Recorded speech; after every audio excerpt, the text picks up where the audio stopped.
대통령은 다음 날 됐어야 퇴근 때 보니 내가 사는 아파트가 언덕인데도 1층이 침수될 정도로 엄청났다고 말했습니다.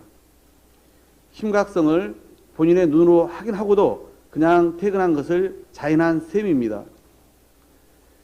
대통령의 자택 전화 지시가 아무 문제 없다는 대통령실 인식 또한 심각합니다. 대통령이 있는 곳이 상황실이라는 궤변까지 늘어놓았는데 서초동 아크로비스타가 국가위기관리센터라는 말인지 묻지 않을 수 없습니다. 잘못을 바로잡기는커녕 억지 주장으로 변명만 반복하고 있습니다. 미디어 오늘 지난 8일 저녁 8시 39분 할머니가 우리 애들 좀 도와달라, 집에 물이 찼다고 이웃에게 전화했지만 반지하 주택에는 이미 물이 천장까지 차올라 문이 열리지 않았습니다. 그렇게 한 가족이 하룻밤새 참변을 당했습니다. 폭우로 유명을 달리하신 피해자분들, 유가족분들께 위로의 말씀을 드립니다. 최첨단 인프라로 무장한 대한민국 수도 서울에서 폭우로 생명이 희생된 데 대해 정치인의 한 사람으로서 머리 숙여 송구하다는 말씀을 드립니다. 80년 만에 기록적인 폭우가 국가 재난 상황을 방불케 하고 있습니다. 강남 한복판에 수백 대의 차량이 물 위를 떠다니고 지하철도 끊겼습니다. 도림천 범람으로 주택에 물이 들이쳐 아수라장이 되었습니다. 교실 천장이 무너져 내리고 도로도 붕괴되었습니다. 그러나 그 아비규환 와중에 대통령의 모습은 보이지 않았습니다. 서울이 물바다가 되는 때에 대통령은 뭐하고 있었느냐는 비판이 쏟아졌고 급기야 SNS상에 무정부 상태란 말이 급속도로 번졌습니다.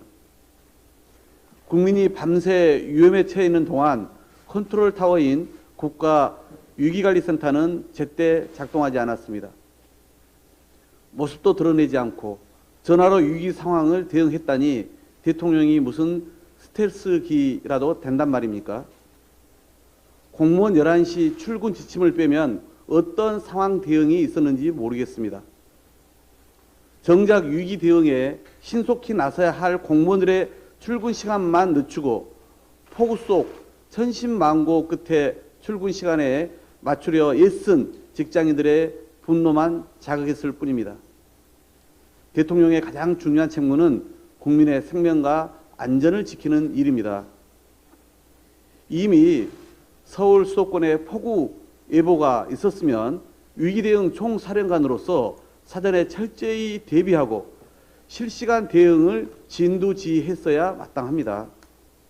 또 대통령은 다음 날 됐어야 퇴근 때 보니 내가 사는 아파트가 언덕인데도 1층이 침수될 정도로 엄청났다고 말했습니다. 심각성을 본인의 눈으로 확인하고도 그냥 퇴근한 것을 자인한 셈입니다. 대통령의 자택 전화 지시가 아무 문제 없다는 대통령실 인식 또한 심각합니다. 대통령이 있는 곳이 상황실이라는 궤변까지 늘어놓았는데 서초동 아크로비스타가 국가위기관리센터라는 말인지 묻지 않을 수 없습니다. 잘못을 바로잡기는커녕 억지 주장으로 변명만 반복하고 있습니다. 윤석열 정부는 이번 사태를 계기 삼아 위기대응 시스템을 제대로 갖출 것을 촉구합니다. 우리 국민의 생명이 달린 문제입니다. 지나치다 싶을 만큼 철저한 대응 매뉴얼을 마련해야 합니다. 용산 대통령실 이전으로 위험성이 고스란히 드러난 만큼 윤 대통령이 직접 나서 재난위기 상황에 실시간 제대로 대응할 수 있는 시스템을 마련하기 바랍니다. 오세훈 서울시장 역시 이번 사태의 책임에서 자유로울 수 없습니다. 서울시가 집중호우 대비를 위한 수방 치수 예산을 900억이나 삭감한 것이 드러나 논란이 되었습니다. 게다가 중대재해와 안전관리 업무를 전담하는 안전총괄 실장과 국장 자리도 비어있는 상태였습니다.